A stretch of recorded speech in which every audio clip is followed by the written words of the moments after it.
de femmes encore dans les comités de direction, les COMEX des entreprises. On en parle tout le temps et rien ne bouge, ou presque. Alors, c'est vrai que les chiffres sont catastrophiques, tout particulièrement en France, et c'est pour ça que volontairement, j'ai voulu mettre dans mon programme que sur ce point-là, il fallait qu'on agisse. La première façon dans laquelle on peut agir, c'est, moi je crois beaucoup à la valeur de l'exemple.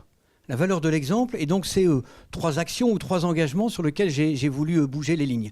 Le premier, c'est en interne. Je suis dans la sous-traitance industrielle, c'est plutôt un métier d'homme, mais dans mon équipe de direction à Bondu, eh bien, il y a parité d'hommes et de femmes. Donc chez vous, autant d'hommes que de femmes? Au niveau de la holding, soyons francs, dans nos ateliers, dans nos bureaux d'études, on n'y est pas, mais volontairement, il faut donner la voie. Le deuxième point, c'est en tant que président du MEDEF. Je suis amené à constituer les listes pour les élections aux chambres de commerce. Eh bien, la chambre de commerce du Grand Lille, c'est la seule chambre de France où on a la parité, et en plus, on a mis un jeune de 42 ans à la tête. Mais il faut l'imposer. Beaucoup de femmes disent nous sommes compétentes, nous faisons autant d'études que les hommes, et il faudrait presque l'imposer par une loi. Alors il y a eu la loi sur la parité en politique. Est-ce qu'il faudrait presque une loi aussi dans le monde de l'entreprise pour qu'il y ait vraiment autant de femmes que d'hommes? Il n'y a pas de raison. Alors je voudrais terminer comme sur les exemples et cette valeur de l'exemple. Le troisième point sur lequel j'ai voulu m'engager, c'est pour soutenir une association qui s'appelle Jamais sans elle. Jamais sans elle, c'est de se dire, quand il y a une manifestation où je dois intervenir, s'il n'y a qu'un parterre d'hommes, je pars.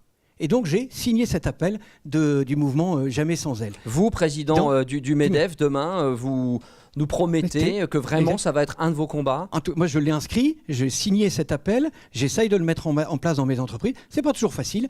Et donc, parce qu'il y a un point qui me semble important, c'est qu'il ne faut surtout pas qu'on ait des mouvements de femmes qui se réunissent entre elles. Ce qui fonctionne bien quand on est regardé, j'intervenais encore dernièrement avec une spécialiste mondiale dans une conférence à l'EDEC, c'est justement quand les femmes restent entre elles. Il faut absolument que dans tous ces groupes de travail, il y ait aussi les hommes, parce que c'est ensemble que nous allons y arriver. En tout cas, les femmes ont besoin de se sentir plus responsables, encore mieux reconnues dans le monde de l'entreprise. Vous le savez, c'est très important. Moi, justement, un point sur lequel j'allais intervenir, c'est qu'il faut valoriser ce qui fonctionne bien. Si justement on peut mettre en avant des parcours, des expériences, des prises de risques, c'est comme ça qu'on va peut-être faire sauter certains verrous qui, chez des femmes, font qu'on parle d'un plafond de verre. Eh bien, il faut qu'elles aient envie d'oser. En ayant quelques exemples, ça fait toujours mieux.